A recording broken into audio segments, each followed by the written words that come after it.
Amados hijos, no necesitan decírmelo. Sé que muchas veces, cuando vamos a misa cada domingo, aunque su intención sea decir, Señor, aquí estoy contigo para vivir esta misa junto a ti, también sé que sus mentes y cuerpos a veces gritan. Está por empezar la NFL. Está por empezar mi programa favorito. ¿Qué hago aquí? Sí, lo sé. Yo también pasé por esa etapa en la que, aunque mi cuerpo estuviera en la iglesia escuchando la homilía del sacerdote, mi mente en realidad estaba en el sillón de mi casa, esperando que comenzara mi programa favorito. Digamos que durante muchos años estuve en misa, sin estar realmente en misa. Pero todo cambió un día en el que, después de estudiar el catecismo de la Iglesia Católica, me di cuenta de 3 lecciones fundamentales que no había entendido ni notado de la misa. La primera lección tiene que ver con el tiempo. La segunda lección se relaciona con nuestros pecados. Y la tercera se refiere a ustedes, mis hijos y su felicidad. Comenzaré explicando el primer elemento que me ayudó a comprender la importancia de asistir y amar la misa, el tiempo. Nuestro Catecismo de la Iglesia Católica, en su numeral 1370, nos explica que a la ofrenda de Cristo se unen no solo los miembros que aún están aquí abajo, sino también los que ya están en la gloria del cielo. La Iglesia ofrece el sacrificio eucarístico en comunión con la Santísima Virgen María y haciendo memoria de ella, así como de todos los santos y santas. En la Eucaristía, la Iglesia, con María, está como al pie de la cruz, unida a la ofrenda y a la intercesión de Cristo. Hijos, ¿recuerdan que en alguna de las sesiones de preguntas y respuestas que solemos hacer en familia durante la comida, alguien planteó la siguiente pregunta? Si pudieran viajar en el tiempo a alguna época de la historia pasada, ¿a dónde les gustaría ir? Recuerdo que tu madre de inmediato mencionó que le encantaría viajar a los años 50 para experimentar la moda, los peinados y sobre todo la forma tan estética y hermosa de entender la feminidad en ese tiempo. En mi caso, siguiendo mi perspectiva mochilera habitual, respondí: yo quisiera viajar a la época en la que vivió y murió Jesucristo, para experimentar en primera persona lo que tanto me conmueve en el presente. Pues bien, ¿saben qué sucede en cada misa? Mi deseo de viajar en el tiempo a esa época y estar completamente involucrado en la historia de Jesús se hace realidad. Permítame ser muy enfático y directo con esto que acabo de decir.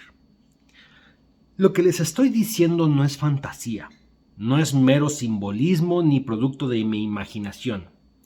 Estoy completamente convencido de que en cada misa se abre un portal en el tiempo que conecta la realidad presente de aquellos que participamos en esta liturgia con el momento exacto en que Jesús fue crucificado en la cruz. Repito, no es un juego, no es un cuento, no es ficción, no es una analogía ni es algo poético. Es una realidad sobrenatural, invisible en sus aspectos materiales, pero completamente honesta y verdadera para nuestra esencia espiritual.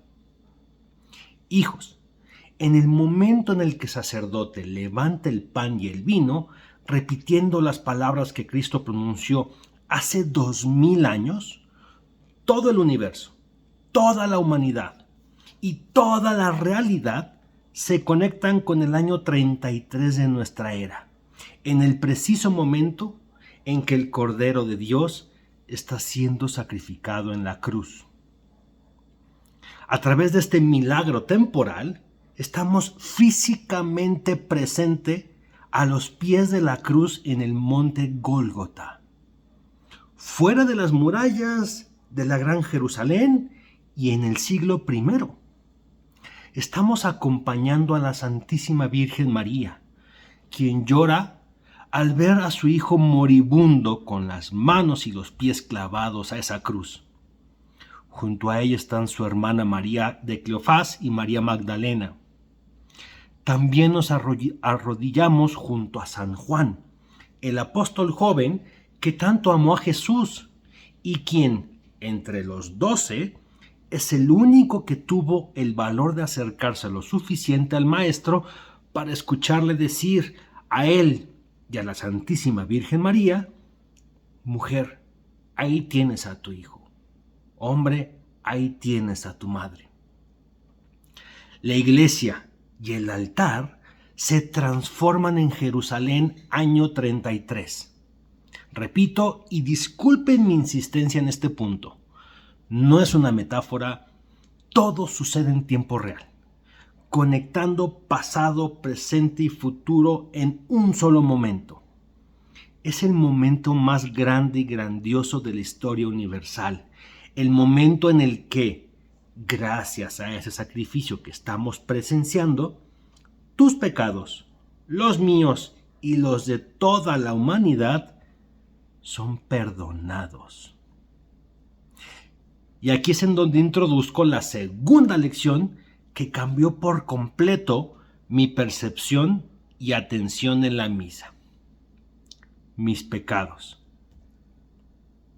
En la carta a los Hebreos, en el capítulo 9, versículo 22, San Pablo explica que, según la ley, casi todo se purifica con sangre, y sin derramamiento de sangre no hay perdón. Hijos, ¿qué hacemos con nuestros pecados? ¿Cómo podemos ser dignos de poder algún día estar en la presencia de Dios si nuestras almas están manchadas, ensuciadas y oscurecidas debido a nuestra debilidad humana? Yo, al igual que todos, me reconozco como un pecador y necesito purificación. No hay otra opción.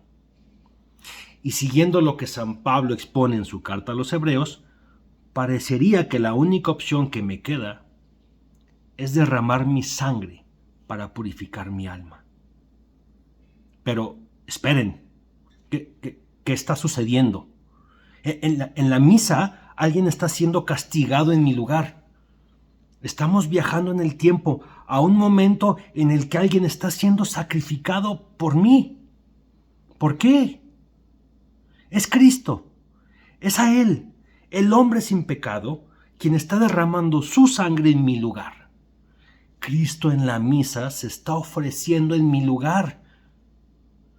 Un momento. Yo debería estar ahí, colgado en esa cruz, no Él. ¿Qué está pasando?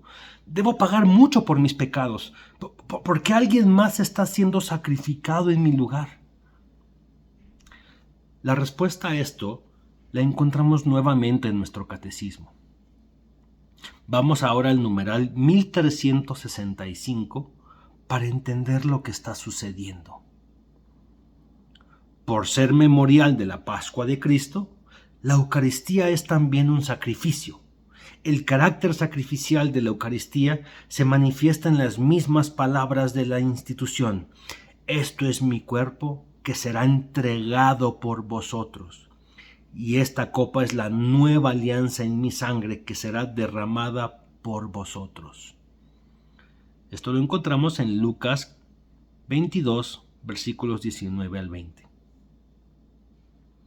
En la Eucaristía, Cristo da su propio cuerpo, que entregó por nosotros en la cruz, y su propia sangre que derramó por muchos, para remisión de los pecados.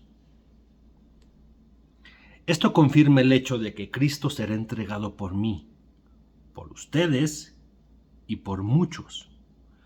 La sangre que se necesita derramar para limpiar nuestras almas no la ponemos nosotros, sino Él. Hijos, en la misa nosotros presentamos nuestros pecados y Él, Cristo, ofrece su cuerpo y sangre para perdonarlos. ¿Les parece justo? Sinceramente a mí no, pero a los ojos de Dios sí lo es. ¿Por qué? A ver, si yo ofreciera mi sangre en sacrificio, ¿qué lograría? Casi nada. Apenas serviría para pagar por mis propios pecados. Pero ¿y qué hay de los pecados de ustedes? ¿Y quién pagaría por los pecados de todos los demás seres humanos que han vivido? Ningún ser humano podría redimir tanto.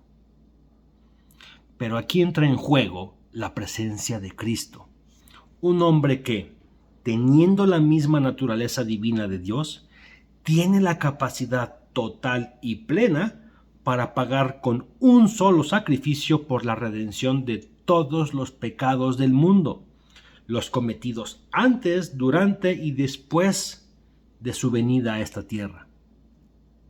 Hijos, este pago por nuestros pecados es lo que está sucediendo en la misa, y se hace evidente cuando escuchamos las siguientes palabras del sacerdote. Este es el Cordero de Dios que quita el pecado del mundo. Dichosos los invitados a la cena del Señor. A lo que nosotros respondemos: Señor, yo no soy digno de que entres en mi casa, pero una palabra tuya bastará para sanarme. Por todo esto, nuestro catecismo nos explica en su numeral 1393 que la comunión nos separa del pecado.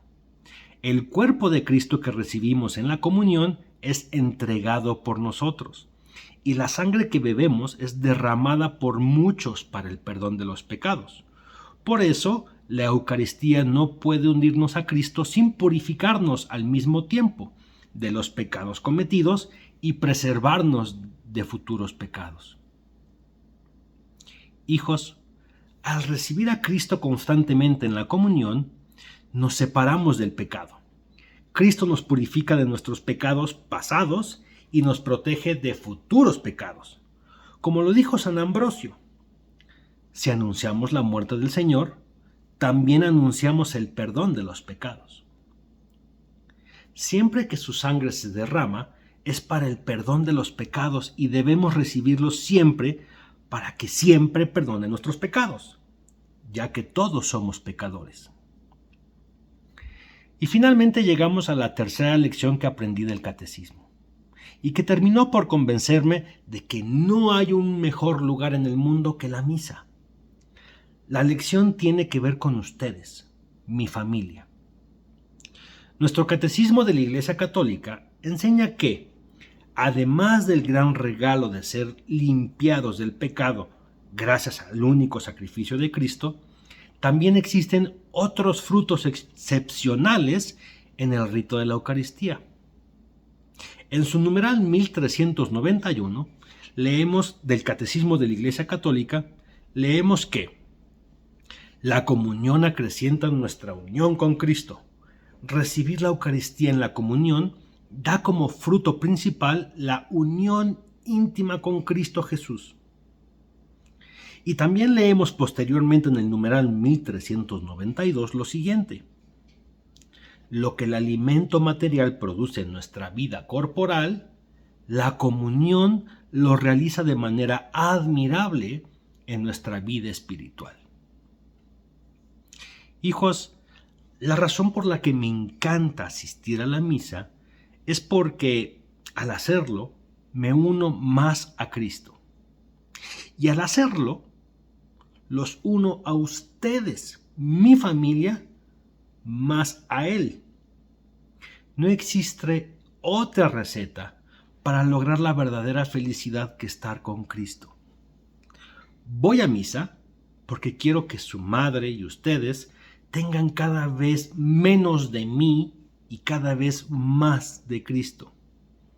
Si esta mutación sucede de manera paulatina, llegará el día en que, gracias al regalo misterioso y transformador que ocurre en cada misa, ya no sea yo quien los ame con mi amor imperfecto, sino Cristo con su amor perfecto. Cada vez que ingreso a misa, si bien el que entra soy yo, su papá, quien sale es un poco cada vez más Cristo. Y eso es mi gran regalo para ustedes. Traerles la totalidad de Cristo es mi más grande deseo. Y cuando esto suceda, cuando estén en plena comunión con Él y sean completamente felices, agradeceré haber asistido a cada una de las misas en que se me permitió participar en el sacrificio de mi Señor por el bien de ustedes y de la humanidad. Con amor y esperanza en Cristo, su papá.